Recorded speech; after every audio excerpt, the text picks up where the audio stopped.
Hafnium isomers, atomic nuclei pumped up on steroids and ready to explode like overinflated balloons at a kid's birthday party.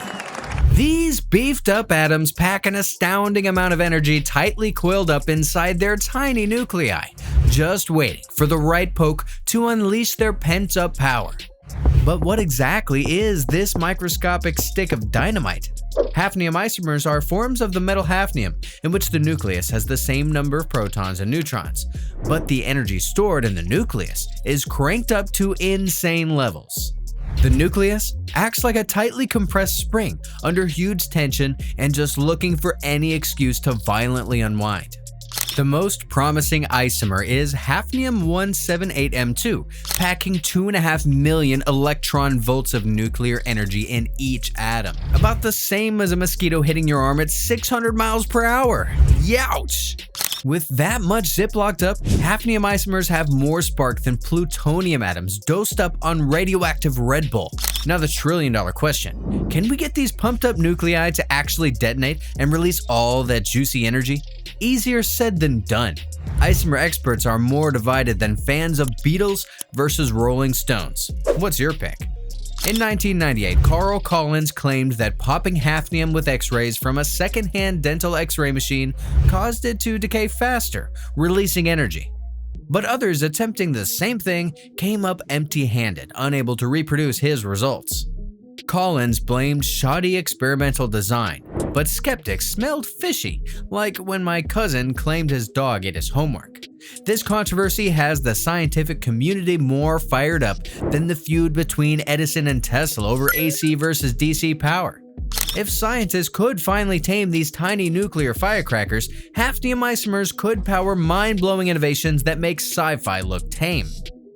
Picture packing the punch of a kiloton of TNT into an atomic hand grenade, the holy hand grenade. Just 1 gram of hafnium would deliver a kaboom to make Wile E. Coyote jealous. Hafnium-fueled engines could rocket us to Mars faster than Jeff Bezos in a midlife crisis.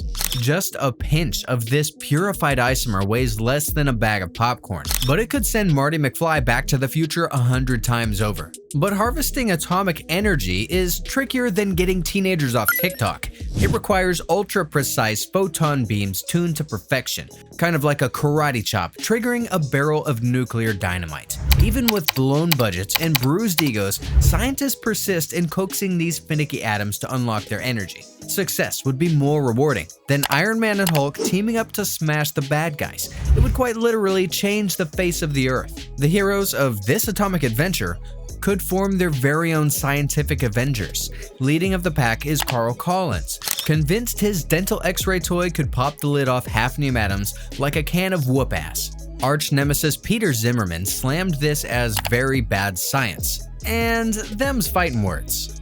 But Collins retaliated, calling critics brainless as zombies from The Walking Dead. The atomic arena sees more thrills and spills than WWE wrestling. But will Collins go down in history as the maestro of super hafnium, or will Zimmerman save science from misguided research? Meanwhile, a wild Eshin Khan enters the chat, hyping isomers as the power source of the future. Despite the naysayers, his faith remains as unshakable as Obi-Wan Kenobi's belief in the Force. And so, the drama intensifies. Rivalries wage, critics circle, hype and hope collide in the quest to unleash atomic fury. But hafnium's secrets remain locked away, for now. But with brash thinkers like Collins, the day of reckoning inches closer and closer when nuclei will reveal their hidden force. So what exactly is causing all this atomic angst? Why is triggering hafnium's power proving to be so difficult? It comes down to the physics.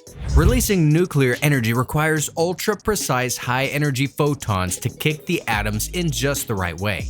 We simply can't generate the perfectly tuned photon beams needed to unleash the isomer's fury.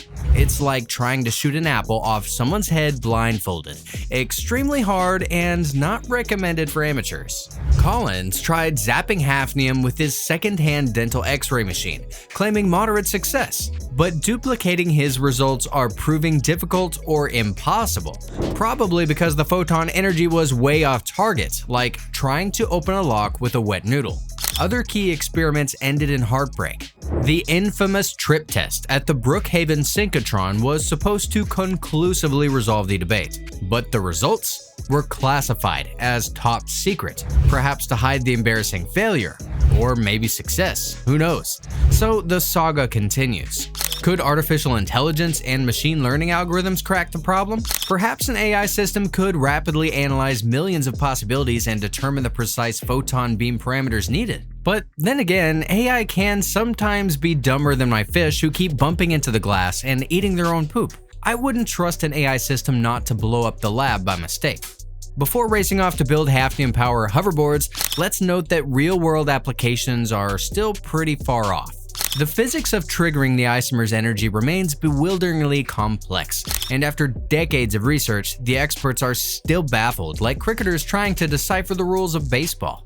Even if we could harness the power, the cost would be astronomical, like buying a Ferrari just to drive to the grocery store. By one estimate, it costs over $1 million just to store 1 joule of energy in a hafnium nuclei, the world's most expensive AAA battery. So while the visionaries continue sharing the dream, we should remember that this research is driven by scientific curiosity, not weapons development. But you can bet your bottom dollar that weaponizing hafnium isomers was intensely studied. As recent as the early 2000s, there was interest in weaponizing hafnium isomers. The idea was that gamma rays emitted by the decaying isomer could be used to kill or incapacitate its target. But there are a number of problems with this idea. First, the energy density of hafnium isomers is relatively low, which means that a large amount of hafnium isomer is needed to make a weapon that is small and portable enough to be practical in any sense. In other words, it's possible, but it would have to be really big. The exact size of a weapon using hafnium depends on a couple of factors, like the desired power yield and the efficiency of the shielding, because remember, these babies are nuclear.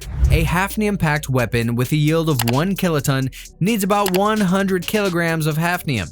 For comparison, a nuclear bomb with a yield also of 1 kiloton requires only about 2 kilograms of plutonium or uranium. So a hafnium isomer weapon would have to be about 50 times larger than a nuclear bomb of the same yield. So based on these figures, a hafnium bomb would have to be about the size of a semi-truck or even a small building. Not really practical. Then there's the gamma rays emitted by hafnium isomers, which are very penetrating. That makes them extremely difficult to shield from the radiation, and they would create a massive risk to anyone working with them. Considering all of these factors, the efficiency of the energy produced from hafnium isomers is about 1%, whereas plutonium or uranium is about 20%, and you need a heck of a lot more hafnium to make it work.